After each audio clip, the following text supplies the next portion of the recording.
爱生活，爱美食。大家好，我是小丽。我们今天来做一款营养又好吃的花生酱蛋糕，做法特别简单，满满的花生香味儿，细腻又松软。在大碗中打入3颗鸡蛋，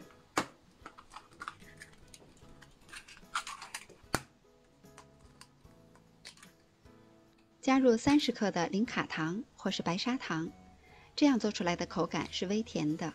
如果大家喜欢吃甜一些的，可以再稍稍的多放一些糖。把它搅匀，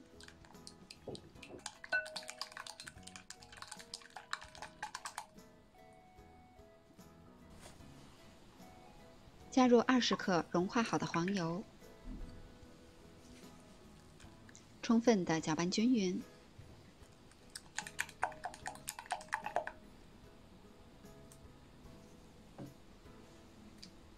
再加入30克的花生酱，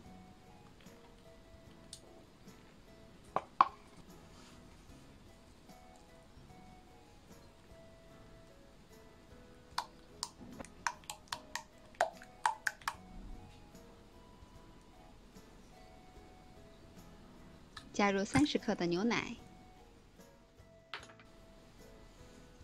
，2克香草精，搅拌均匀。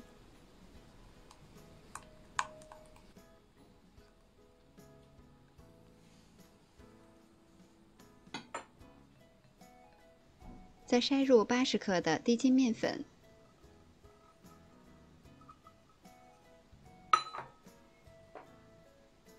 ，2克无铝泡打粉，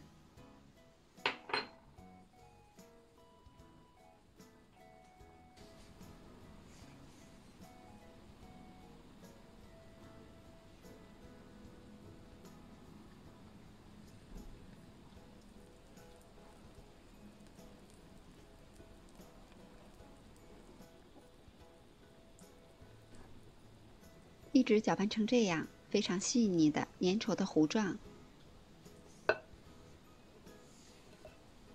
我准备的是一个最小号的吐司模具，铺上一层油纸，这样更方便脱模。把调好的面糊倒入模具中，轻震几下，震出里面的气泡。烤箱开上下火，提前预热，180度烤25到30分钟。蛋糕烤了10分钟，我们可以在中间划上一刀，帮助它做个造型。因为烤箱之间是有差异的，所以具体的温度和时间还要根据实际情况来适当的调节。烤的蛋糕明显的鼓起，上色均匀，就可以出炉了。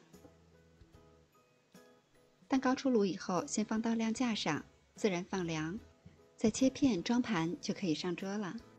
我觉得这款花生酱蛋糕非常适合给家人做早餐，因为它营养非常丰富，做法也很简单，口感松软又细腻，满满的花生香味儿，家人都会喜欢的。